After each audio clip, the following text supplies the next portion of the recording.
అందరికీ మన ప్రభువును రక్షకుడైనటువంటి యేసుక్రీస్తు వారి పేరిట ప్రత్యేకమైనటువంటి వందనాలండి. ప్రియమైనటువంటి దేవుని వారలారా, జీవితం అనగానే కొన్ని డెఫినేషన్స్, కొన్ని స్లోగన్స్ అనేవి మనకు కనబడతా ఉంటాయి.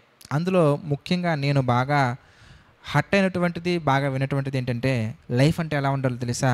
మనం ఇలా చిటికేస్తే అలాగ వాటర్ వచ్చేయాలి, ఇలా చిటికేస్తే అలాగా మన కింద ఎంతోమంది నౌకర్లు పనిచేస్తూ ఉండాలి, ఇలా చిటికేస్తే అలా జరిగిపోవాలి, మనం ఏది మాట్లాడితే మాట అలా వచ్చిన వెంటనే ప్రతిదీ జరిగిపోవాలి, అంత డబ్బు సంపాదించాలి. ఇది ఒక రకమైనటువంటి డెఫినేషన్ అండి. ఇంకొంతమంది చెప్పే డెఫినేషన్ ఎలా ఉంటుందంటే, ఒక బెంచ్ కారు కొనుక్కొని అందులో నువ్వు వెళ్తూ మీ అమ్మగారిని, మీ నాన్నగారిని కారులో తీసుకెళ్తుంటే ఊర్లో ఉన్న వాళ్ళందరూ చూసి వా ఎంత గొప్పగా ఎదిగాడరా అనుకోవాలి. ఇలాగా మాట్లాడుతూ ఉంటారండి. అయితే మీకు ఒక విషయం చెప్పమంటారా? మన దగ్గర డబ్బు ఉన్నప్పుడు ఎవరైనా ఉంటారండి.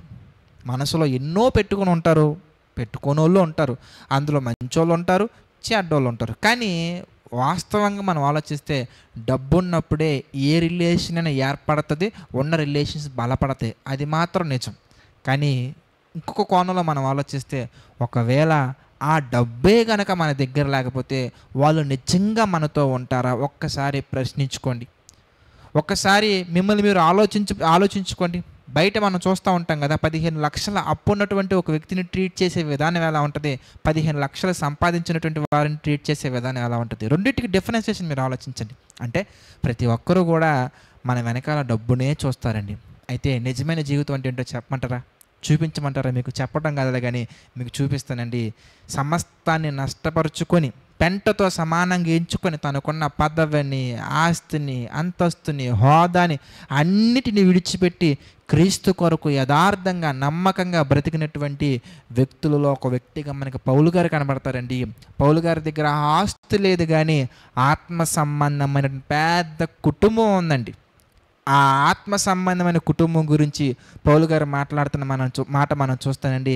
గలతీలకు రాసిన పత్రిక మనం చూద్దాం. గలతీ పత్రిక 4వ అధ్యాయం మనం చూస్తే కనుక, గలతీ పత్రిక 4వ అధ్యాయము 14వ వచనం మనం చూద్దాం. 14వ వచనం మనం చూస్తే, అప్పుడు నా శరీరములో మీకు శోధనగా ఉండిన దానిని బట్టి మీరు తృణీకరింపలేదు, నిరాకరింపనైనను లేదు కానీ దేవుని దూత వలెను క్రీస్తు యేసు వలెను నన్ను అంగీకరించితిరి.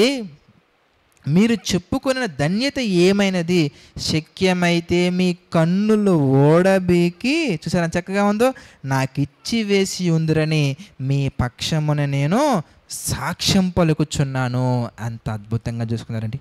డబ్బులు బట్టి కాదండి వాళ్ళు ఉంది, ఆస్తిని బట్టి కాదండి వాళ్ళు ఉంది, క్రీస్తు ప్రేమను బట్టి ఉన్నారండి. ప్రియులారా, మనం ఆత్మ సంబంధమైనటువంటి కుటుంబాన్ని సంపాదించుకోవాలి అనగా, మనలో ఏదైనా ప్రాబ్లం ఉన్నా, మనకి ఏదైనా నష్టం వచ్చినా, కష్టం వచ్చినా కానీ స్వార్థం లేకుండా, నిస్వార్థంగా, మనసులో కల్మషం లేకుండా, ఎదుటివారు మన దగ్గర నుంచి ఏమి ఎక్స్పెక్ట్ చేయకుండా, రిటర్న్ మన దగ్గర నుంచి ఎక్స్పెక్ట్ చేయకుండా, మనస్ఫూర్తిగా సంతోషిస్తూ మనల్ని ఆదుకునే విధంగా, మనకి సహకారులుగా నిలబడే విధంగా, మన పక్షాన నిలబడే విధంగా ఉండే కుటుంబాన్ని మనం సంపాదించుకోవాలండి.